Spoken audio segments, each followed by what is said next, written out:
is going to happen. It's not a surprise. It's just bad news. But when the surprise is bad news, that's not good. So I personally, at Sand Hill Angels, we have a process where we pool money from a lot of the members, and we create a structure so that the company only has to deal with one person, the deal lead. And so the deal lead is a person who has regular communications with the company, and he's also responsible, or she's also responsible for communicating with the other members who have written a check. So as a deal lead, I really hate having to go and ask the entrepreneur what happened or what's going on. And so I really would rather have a regular feedback. It doesn't have to be every week. It doesn't have to be every month. It could just be every quarter. But it has to be regular so that I don't feel like I have to go and ask you what I did with my money. It's like if you have kids, you have to go ask them what they do with the allowance. So I like regular communications. It makes me feel like we have a partnership so that, there's nothing to hide. Things go wrong, so just let me know if it goes wrong. I mean, I've been in 7 startups, and 3 of them went public at some point in time, and 7 of them we wasted all the investors' money, but they don't hate us because we at least kept them informed, and we told them when the money was gone. So just make sure you communicate to your investors, and then later on I'll talk about what I would like to see in the communications. Like to add to that? Oh yeah, when you're looking at a angel investor, Chris is talking from the perspective of a group, but individuals as well. If you have an individual angel, he's representing himself, representing more so a relationship with you as a founder individually. So you want to maintain that relationship and not disappear immediately after funding. Your instinct is going to be, hey, we have funding, let's go party in Vegas, and let's disappear, and the angel never hears from you. We don't have to work for that anymore. But the angel has a relationship. He has resources that he can give you. He's not there just to give you money. He's there because he thinks that he can help you get somewhere. That communication might be in the first 90 days. That may very well be the point that you're going to pivot. Hey, we started off with this name, with this idea, but the angel had some ideas that say, well, if you do this, I think you can really kill this market. You have all these other things. You're 90% of the way there. And I think that communication is really what maintains that flow back and forth. It does, like Chris said, it doesn't have to be every week or every month, but just keeping track of where you're going. Hey, we've hit this milestone, or we thought we had six months of road ahead or funding ahead, and we had this customer fall through, and now we're down to 3 months. Those are things that the angel might be able to help you with if you let him know early on. See, Darnell's right too, especially in the case of an angel group. When you have 100 members, there's lots of people who know lots of different things. So we have, and I can remember one particular company started off in a business that was sort of like Uber, before Uber, but they ended up in something totally different. But the company eventually needed a CEO. We found a CEO amongst the group, actually. We found an accountant. We found legal support. We found a lot of customers. And actually, they helped find the customer a totally new market from the market they were in. And so this all came about because there was regular communications. In fact, in the case of this company, it was sort of monthly communications that got relayed to a number of the different members. So as Darnell said, it's not just the money. It's just like, where are you going, and can we help? It's really more, can I help? Because you really want it to succeed so that you don't have to explain to your wife why you won't be getting the money back. I just asked a question so we can get a feel who we're talking to. Who has been seed funded or beyond? So, what's that? Anytime. Yeah, maybe this. Yeah, if you've been through funding around before. There we go. So we have a lot of people that have seen funding. So you know this feeling of I have milestones to meet. I have things to get done. I'm not a financial guy. I am an inventor. I want to get this product. I want to go program. I don't want to track dollars and cents. But those things are very important to be able to at least have a rough idea of where you're headed. So. Thank you, Darnell. Darnell graduated from MIT, the Stanford of the East in computer science. So he's a multiple talented individuals. See, I get tongue-tied here. You know, the number one thing I would suggest after raising the money is still asking for help. Investors are trying to advance your goal. It's not like buying a stock. But use that technique in advance of even raising any money. If you really want an investor to slow down and pay attention to you, try to get advice from them. Ask for advice. I mean, there's a Pitbull song. It's called, I'm not sure what it's called, but it's something about if you ask for money, you get advice. If you ask for advice, get money twice. Anyone hear that before? He must have been a professional fundraiser. He must have been an expert VC. So try that, because that technique will be used throughout. And one thing I would strongly suggest, after you guys raise money, get an accountant. How many people, any accountants in the room? Because you guys will love this. All right, there's one right there. What I see based on my experience, when you fund a startup, they're very excited. Woohoo, we have X amount in the bank now. And all of a sudden, they go from lean to, hey, wait a minute, there's a seminar in New York. That'll help us get some clients. Oh, in fact, there's a seminar in Vegas. We got to go there. And when I try to coach them that this is not really going to be the maximum use of their money, this is not free money. This is very expensive money. And just working with an accountant to explain what you're doing, and it'll give a third-party point of view. Any experience on startups running out of money before they thought they would? Chris? Well, I think we talk about the first 90 days. The first 90 days, a lot of depends on where you are when you get the money. So if you are just trying to finish up your prototype or finish the prototype and trying to go into production, that's a different 90 days from you're trying to get your sales, start another channel, or get sales ramped up, or do some more in the marketing area. So the expectations will be different. Because 90 days is not that long, you know, you really have to, we always tell most companies that you start your next round of fundraising as soon as you finish the last round of fundraising, because you unless you're lucky, you will need more money. And so what we really like to do is to make sure that the company money lasts long enough so that the CEO is not constantly in fundraising mode, because it's really hard to raise money and be CEO at the same time. It's really hard. I mean, because you're not running your company because you're out, knocking on doors and doing presentations and going to meetings, and that's not what your company is about. So it's really important to watch the run rate so that you don't run out of money and that you do have a chance to grow your company instead of going around groveling for people like me. So but just honestly, we don't usually have that granularity into what the company is doing, but this is a small valley, so if somebody's out looking for money and it looks like they're desperate, we usually find out about it before they tell us. So it is important as a CEO to watch the run rate. If you get a surprise, or sometimes the surprise can be good, you need to raise more money because you have a giant opportunity, that's a much better for you to have to raise money than if we know you're running out of money and we really like what you're doing. The terms will be different, and it won't be as much fun as the last round, because the squeeze goes on then, where we will change the terms, not the current terms, but we know, this is human nature. That's enough. I'm going to give away too much. I had just one startup that I like to call,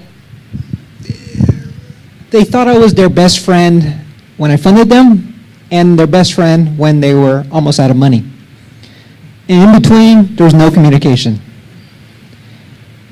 I felt like a one-night stand. I thought more guys would start laughing at that.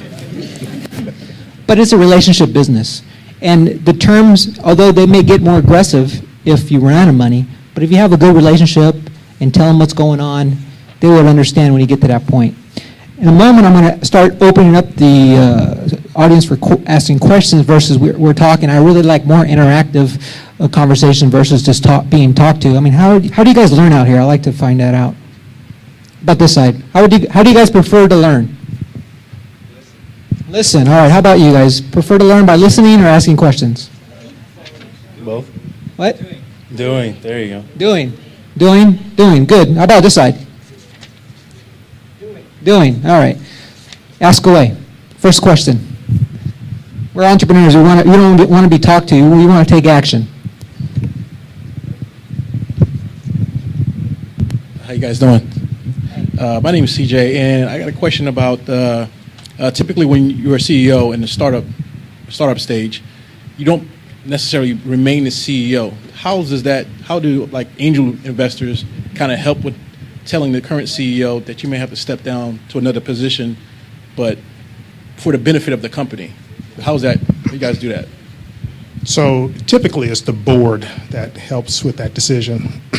And at Sandhill Angels, we don't always take a board position. Sometimes we do take a board position, sometimes we don't. But you should have a board or I would suggest you get a board because that's a group of people you trust and supposed to know more than you do. And if we're on the board, we can make suggestions. Since we're talking about 90 days right here, that's usually not going to happen in 90 days. But the board members have a lot to say so there. And if you don't either feel comfortable, we're going to ask you why you did it to start with, or if it's clear that the way the company is going does not best fit your what you can do, and maybe somebody else will be better at it, we'll work with you there. I mean, it's rarely sort of a combative kind of get out and go away. It's really more of us trying to work with you to make the transition smooth, but to get the right person in there. So it's rarely confrontational. But it's happened. I got a question. No, I think it's a partnership as well. Your investors are interested. They invested because they're interested in you. If it seems best for you and the company to bring someone in, that's going to be the way they want to go, and they want to work with you because maybe you weren't set out for the CEO. That would likely have been well known way early on. Hey, I'm the tech guy. When you go to an angel, two of the questions should be how much money do you need? The second question is what else do you need beyond money? And a lot of the times you're going to say, well, we need a CEO, we need a CFO. And so those things are not going to necessarily be something that blindsides you. That's going to be something, hey, we've at this point, it's time to we want to bring in someone, we're going to find someone that's going to be best suited for the success of the company. And that's not a bad conversation. I think that if you're a good entrepreneur, hopefully your company can grow faster than you can, because most people can't become a Mark Zuckerberg or Bill Gates. And even Bill Gates had a person helping him on the side. I got a quick question. Maybe it's not quick, and I'll give it to you. If you could if you could send, say you had two people that you want to give to one of the companies that you just invested to, put them into shape or just to help them out, and it could be any two people over the past 50 years, dead or alive, who would it be? Say that again? So if you could take two people and send them to one of the companies that you've invested in where you want to help them out, who would it be? So maybe you said, all right, I want Steve Jobs to go in there and be the visionary. I want, I don't know, someone else to go in there. Did I just stump you guys? Oh, gosh. I think it's it's a hard question to answer because in some sense I don't necessarily want Steve Jobs because he's done something that worked in the past. And you're trying something new, right? So you're looking ahead. So, but along those same lines, I want somebody that has experience or resources that are going to help whatever your specific situation is. So it could be, it's going to be, there could be 1,000 people. Only one of those people is specifically well suited for your situation. And that's your startup, it's your industry, what his background is, who he knows, and what his availability is. Is he interested in advising or coming on as an active CEO? So I think it's going to change. Yeah, I agree with Darnell. If you told me what kind of company it was, I could give you a name. I have a few names, but some of these people I wouldn't send to a medical device company. I might send to a network equipment company. Some I might send to a pharmaceutical company, but they would totally be out of their, what they're good at if I sent them to an enterprise software company. But I would send Larry Ellison anywhere.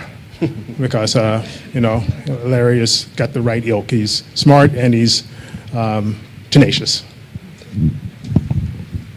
Hey, this is Richard. I have a short question. So you get funded, the CEO puts the aggressive time plan together, communicates the best way, but as always, things change. So would you rather have an over-communication, too much information, or stays on a regular path? What's the preferred or the better way to handle a situation when things change?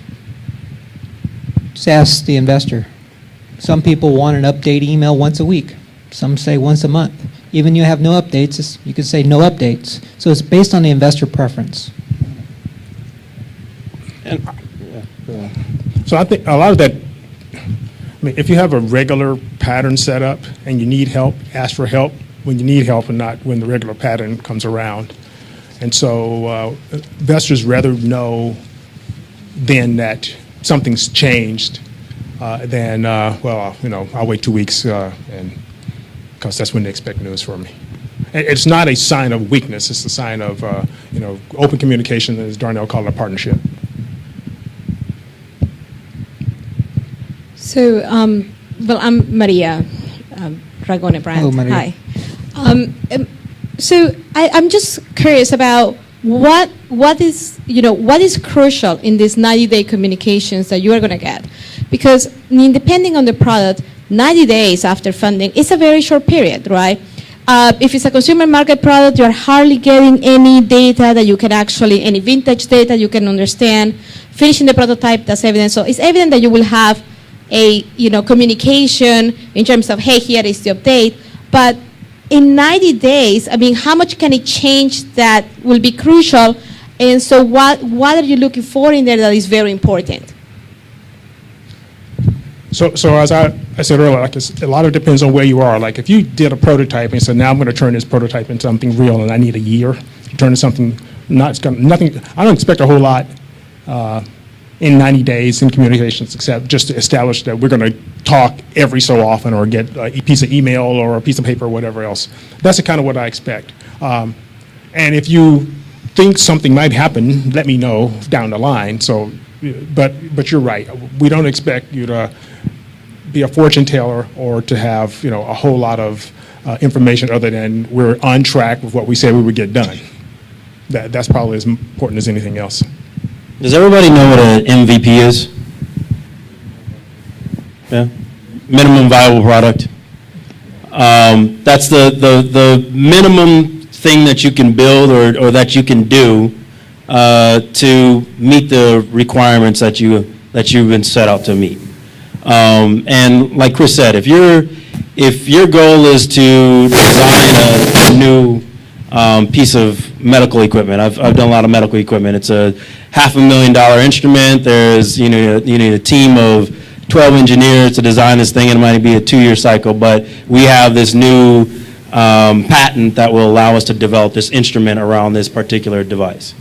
If you're going to do something like that, in 90 days, you may say, well, we started drawing. But what I'd like to hear is, well, you need these 12 engineers or these 12 people. Have you assembled a team? What are the things that you can do there? And are you making progress in that line? It may be a slow rise, but you can still track some trajectory there as well. So tell what you can tell. Hey, we said that we would have an office space in the first 30 days. We said that we have these 2 hires done in the first 30 days. One thing that we haven't talked about today is a lot about user growth and user acquisition. So I guess two-part question. And I haven't been funded before, so I'm not sure what the process is. So say day one, do you actually get the money so that you can start spending on, say, marketing to acquire users from whatever channel? And usually those campaigns take at least 4 to 6 weeks to actually create and then get the media. And so I don't know if you could share some insights from a user acquisition standpoint. 4 to 6 weeks for ad 4 to 6 campaign? To figure out the strategy, to design whatever content that you need, and then execute on the campaign. Usually, in my mind, my experience has been 4 to 6 weeks. I mean, sure, you could start something tomorrow, but usually, in my mind, 4 to 6 weeks is a good time to say strategy, design the actual content, maybe creating a white paper that takes 2 weeks to create, whatever it might be. Was there a question in there? I didn't hear the question. So the question is, what is, from a user acquisition standpoint, what are you expecting within 90 days, and what can you actually technically do in 90 days that you've seen people do? Because I know that's a lot of things that when I talk to startups, they're always worried about user acquisition and hitting that 100,000 Sure. User mark. You can do a lot with Twitter ads and track the results. Google pay-per-click, you can track the results. You don't need 90 days. You can figure out some metrics. $10 invested happens to produce X. Whatever the business that you're in, you don't need that long of a time frame. You can even figure out how it's going within a week. It may not be perfect, but you'll have a good understanding. And so within 90 days, you'll have a great understanding of how much it actually costs to produce a user or produce whatever you're doing. Does that make sense? And do you expect that when you invest that they already know what the cost per acquisition is? Usually they do. What I try to do is think if a dollar in equals $10 out, they may have some understanding behind it. Not all startups. What's your thoughts, Chris? Well, a lot of it depends on what you're doing and who your customer is. If your customer is a big enterprise, then You spend more money. we always ask how long is the sales cycle, and if we've had some experience in there, we can kind of vet whether or not you're close or you're way off. And if it has to do with consumer, like a consumer play acquisition, I'm not an expert in that area. So, and I kind of stay away from them in most cases because I don't get it from how somebody gets their first million customers with a WhatsApp. So you might want to ask, these two guys are younger than me. Did that answer your question, or is that pretty general? No? Okay. Yeah, I mean, I think what Chris said, I think in general you have to be thinking, I think for the most part we're talking from the perspective of an angel investment, right? And an angel investment, most oftentimes, like Chris said, you're going to need more money. So it's really a bridge to get to the next, you're building a bridge to get to somewhere, but the angel investment might not always get there, get you all the way. So is user acquisition happening at your stage of investment, or And is it still? So what you're using that angel investment for is you're going to prove that you can gain traction. It might not be the 100,000. It might be, hey, we got the first 10,000. Sure. You're proving your product. Hey, like I said, we're building this $500,000 instrument. We got the little widget that we needed to build the instrument built, and that's working. So I think a lot of you have to think of, what do I need working? What do I need to have that someone else will get me the rest of the way? That somebody's willing to say, all right, wow, in the 12 months that angel investment gave you, or the 6 months that angel investment gave you, you were able to go from here to here. If I give you $2 million, I think you can take it the rest of the way. I just want to introduce a new member of the panel, one of the most experienced in the Valley. Please give your background. 35 years in the Valley, is that right? As a venture capitalist? 37. Oh, 37. First of all, sorry for being late. I had a little calendar confusion. I had it at 3 o'clock. And so, but better late than never, so I'm glad. Very quickly, as you said, 37 years in the Valley, a tech entrepreneur turned tech executive turned venture capitalist. So, I've seen it all, so I'm here to, delighted to be here, and hopefully I'll try to address some of the questions that you have. Oh, the name is Vish Mishra, and the firm is called Clearstone Venture Partners. So Clearstone is a $700 million, basically early stage company, and then we fund a lot of consumer internet companies as well as the enterprise technology companies. Thank you. We went over the first 90 days after they get the first check. Can you say a couple of stories, things that you would suggest an entrepreneur does in the first 90 days? Perhaps we would have went over, but I'm sure. The entrepreneurs, when they come try to raise their first round of capital, he said, one of the things that matters is money. All we need is money. We got everything all sorted out. So I said, my friend, tell you, the day the money comes in, all the other 100 problems that you have buried under the rug, they will all come start staring in your face. And believe me, I've seen it all. So first 90 days, at least 90 problems crop up. Anyway, but on the serious side, usually what happens in the first 90 days, because we got enamored with the entrepreneur, we did the due diligence, did the investigation, we funded them, and so there's still a kind of honeymoon period in a way. We love the company, and the first board meeting comes up, and so nothing had changed because, whatever we funded, they still talk about that's the plan, that's the plan. But slowly, I think the problems do start showing up, and the problems, especially very early stage, I think the first problem really is that most companies that we fund in the Valley, as you know, is all tech. You know, the founders, entrepreneurs are basically tech people. So the first thing we say, okay, get a marketing guy. Get a product manager, because you have this, you are the main architect and you got all the great ideas. You can do this, you can do that. Now get someone who can now try to contain, try to harness your product. Okay, just don't make it for everybody and just, you know, kind of narrow down your, you know, your focus. So I think we spend a lot of time kind of steering and guiding the entrepreneurs just go in that direction. And the, you know, along with that comes, you know, help with recruitment, because, you know, they need help. And the VCs, as you know, are like angels. You know, we are very well connected, you know, so we can get the right kind of people in the company. So that's a big help that we offer the entrepreneurs, really. And essentially what's happening the first 90 days is just basically the business plan now starts gelling. The practical reality hits, so you have to start now, you know, trying to contain the business plan. You know, it's no longer about the vision. Now you got to get into execution mode. I think this, you know this too, usually when we decide to make an investment, you have told us what you're going to use the money for. And so it's really good to use it for that. Like I just talk about surprises. You know, if you say we're going to hire a marketing guy and do this and that, and then all of a sudden, like Manny said, you know, we find out that we go to the company and everybody's in Vegas. Not a good start. Exactly. Don't start looking for a new phone system and the new office space and all that stuff. You know, fine, we looked at your office, we looked at your phone system. It's perfectly all right. They no need to retool that. You know, so, right. Another message is stay lean. This is very expensive money. Use it to build a business. It is not as much as you really think you have. I don't care if you think you have $1 million in the bank. It's, oh my God, $1 million is going to last forever. It will not last that long. There's problems that you'll have you cannot foresee. No one can. You need that money in the bank. Stay away from these seminars that, as I mentioned, taking you somewhere and we're going to spend it and get new customers. Focus on what you do best.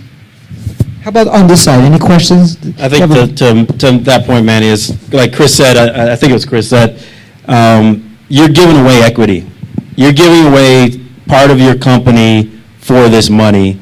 You should really make sure you do everything that you can with it, because you can only give away so much before you start groveling and begging for donations. But that doesn't really work in the angels community. But so it's very costly to you for every dollar that you get, every additional dollar that you get. If you go and ask for more money, like Chris said, that's when the squeeze comes on.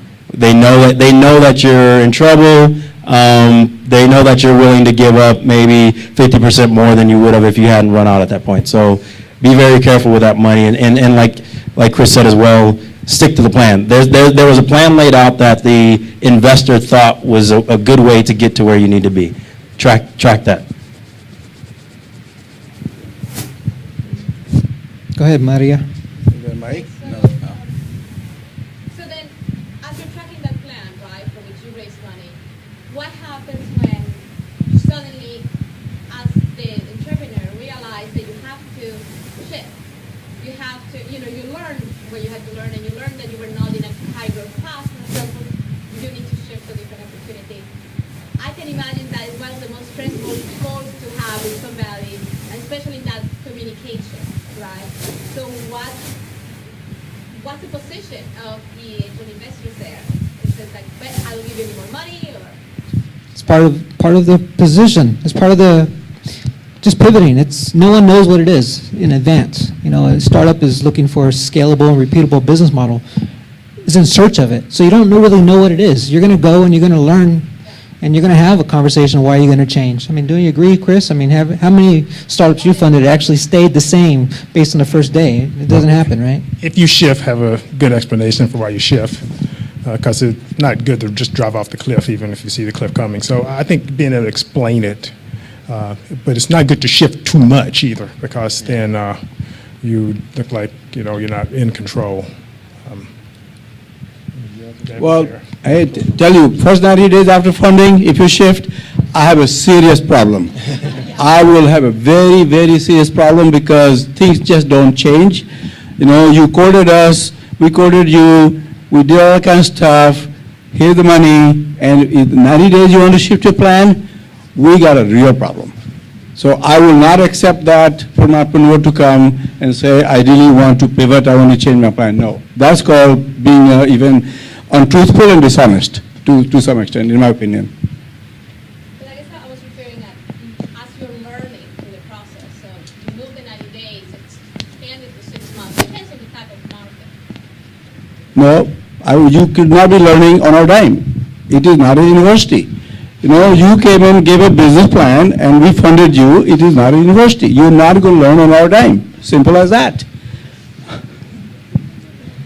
Remember, they're VCs, No. they're not angels. Yeah, this is VC. No, I'm angel too, same problem. Same way, because I'm telling you, this is one message I want to give to all of you entrepreneurs.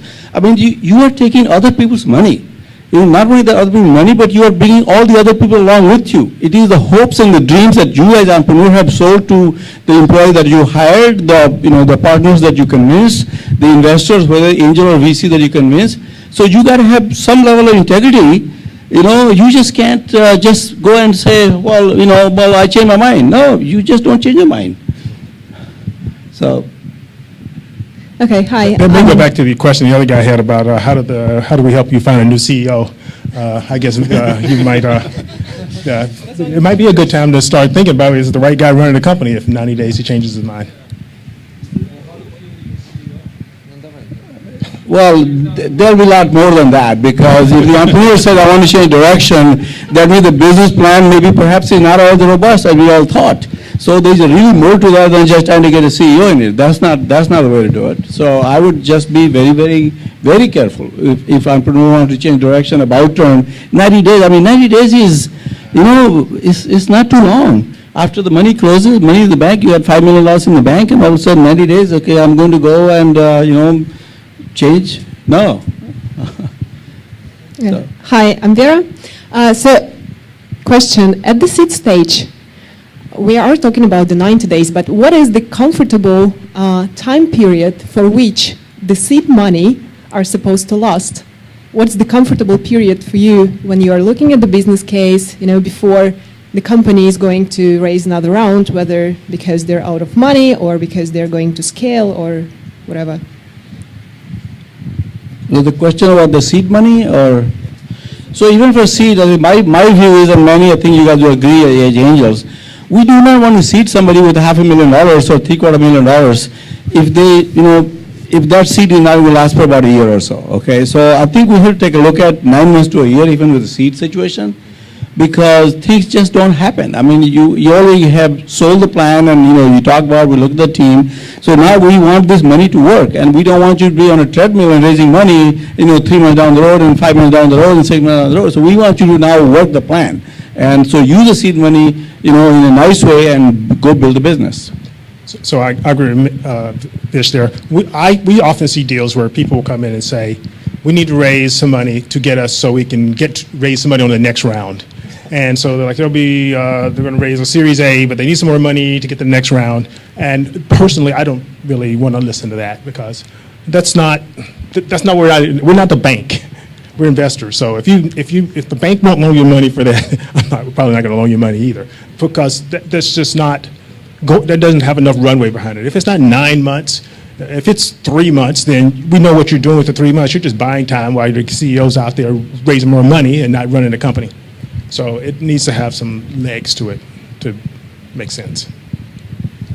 We have a few more minutes. Any other questions you guys might have? I think if you're anything less than 6 months, you're talking a bridge fund. That's like you said, that's getting you to the next round. Hey, we're pretty much out, and that's not, you don't want to be in that place. So. I've heard a lot of talk about taking the check and going to Vegas and partying, and I'm pretty sure that most entrepreneurs are not in the business to do that. But it definitely helps to celebrate your accomplishments, and after that, they're going to get into a hole of trying to focus on building product and building business. Right? So, especially in that time frame, for an outsider like you to come in and see what we're doing and give us an advice as to whether we're still on track, whether we're going in the right direction, or if you think that we should make some changes. Do you play that kind of role? Is the question within the 90 days after funding? Yes. Well, so you get all the benefit of all the advice and all anyway. The very first board meeting, that's what you get. Now, if you want to celebrate the closing, because yeah, we all participate, invite your friends and family, and it's an occasion to celebrate, okay? But again, just don't go splurge. I mean, celebrate and bring the people who are, in your network, and and then bring other people who kind of want to, help the company. So invite your, well-wishers and supporters, not necessarily monetarily or the potential employees that you want to hire. So bring these people. Don't invite your neighbors and your, drinking buddies and all to these kind of parties. So invite the people who really are going to, help you with the business. So that's the kind of celebration you want. We do that all the time. So, and you play as an outsider looking in the business? We're not outsiders. Once we write the check on you, we're insiders. Yeah, what we We're partners. Yeah, we're not outsiders. We have more interest in seeing you succeed than even you think, because we have hardcore cash. Okay, you see your vision, your idea. You are wedded to this idea. You want to be for the next 20 years, and you want to change the world. But we have come as serious investors, so we really are a lot more interested in seeing that you win and you succeed than anybody else. VCs get paid, carry interest. They make profit if you happen to do very well. So they have very vested interest in you. Yeah. Yes.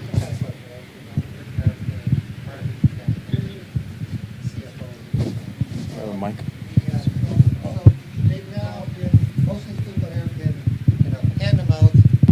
Sorry, most of the people in here have been hand-to-mouth, right, and all of a sudden they're going to get this check, let's just say $500,000. What do you see as their three biggest challenges in that first 90 days now that they all of a sudden got this windfall of money, if you would? I said it before, some people don't stay lean. I said it before. I think we already said it, though. I'll have him answer the question, because we already answered it.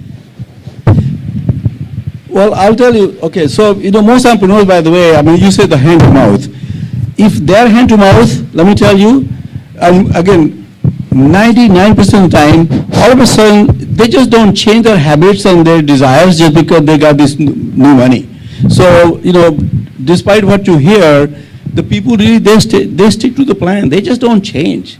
So if they're, penny pinchers, lean operators, matter of fact, sometimes the danger is that they have the same habits. And we say, guys, no, you're not on fumes. You're not hand-to-mouth. So, the reason you raise the money because you give us a plan that you're going to hire a marketing guy, you're going to go and, meet that customer, or you're going to go and develop that product, and you're going to hire the people. So we say, please now work the plan. Just don't try to have the same hand-to-mouth mentality. So majority of the people, so that's one coaching we give them a lot. Because, again, human behavior, we are creatures of habits, nature.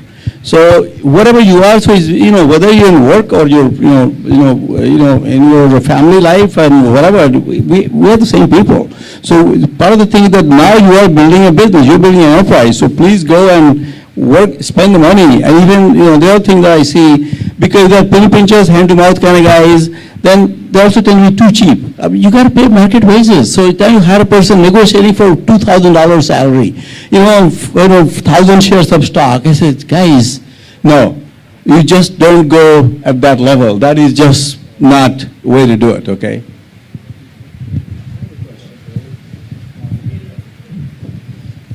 This is a two-part question based on what I've heard about being an insider. First, does your company sign confidentiality agreements and NDAs with your investee companies? You all do? We don't sign NDAs. Do you sign NDAs? No investor signs NDAs. That's interesting. No, Okay. nobody. It's just like you going to your doctor. You're not going to, treat the investors like your doctors. Well, wait a minute. You're not going to have your doctor sign your confidential agreement with you, so that's how the investors are. So they don't sign. You have a whole lot of investee companies. You have a lot of investee companies from the same area. So if you have another investee company that's competing with one that's already in your portfolio, and you haven't signed an NDA, I would say an entrepreneur might feel a bit concerned about that. Well, let me tell you the other way around. If we already have a company in the same domain, same nature of business, if you came to the VCs, any VC or angel, they say, hey, I'm committed to one company, sorry, I can't talk to you. That's what they should do, I agree. Yeah, so nobody does that, yeah. But, so you have to understand, the investor just gave you $500,000, and you have some advantage on the market or wherever it is. Otherwise, I wouldn't have given you any money, right? So I'm not going to go tell everyone over here, hey, the investment that I just made, go do what they're doing, so I lose my money. No, but that's not what So it's not that in some sense. No, I'm talking about your partners meetings when you put up all the investee companies and you're looking at who are the winners and who are going to be the losers. And if you judge this one as not making the progress that this fellow can make, you say, well, we've got some technology here we can transfer here. I mean, it's a natural human reaction. I would say that's a good point, and we should probably discuss that afterwards. It does not happen that way. Yeah. So we're running a little short on time, and just want to thank everybody for joining us. If there's any, I guess, do you guys want to give out your contact information or your website or whatever you guys want to do? If you go just down the line and go ahead and do that. I'm Darnell Kemp, and you can find me on Twitter at Darnell_Kemp. That's probably the best way. Like Manny said, if you follow me, I'll follow you. You can send me messages there, and I'll hopefully get back to you in a timely fashion. So you'll find me there. Darnell, DARNELL _Kemp, KEMP. And the name of your company, your website? Name of the website is SF Angel Group. And then you can also invest with us if you're an angel investor at dreamfunded.com. And by the way, this is all on Visibo. If you guys haven't downloaded the app yet or joined the online community, it's all there. So go ahead. Yeah. And for me, it is Vish, VISH, at Clearstone, CLEARSTONE.com. And the website is just, you put www in front of Clearstone, and you'll find us. Thank you. So I can be found at Sandhill Angels, and my email address is crump, C-R-U-M-P, at sandhillangels.com. I can also be reached via LinkedIn. There aren't that many Chris Crumps. And also on the Sandhill Angels website, which is www.sandhillangels.com. I'm Manny Fernandez, M-A-N-N-Y on Twitter, or Manny, M-A-N-N-Y at SF Angels Group, or Manny at dreamfunded.com. Easiest way is on Twitter. You can connect with me today. I'll connect back, and you can reach me that way. I get too many emails. Thank you so much. I look forward to talking to you in person. All right, let's give them a round of applause. Thank you, guys. And Vish, just before you leave, so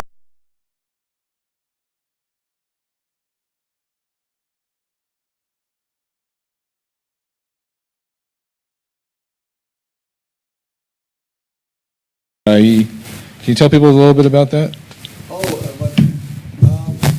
Sure, yeah. So, I'm part of an organization called TAI, it stands for the Angels Entrepreneurs.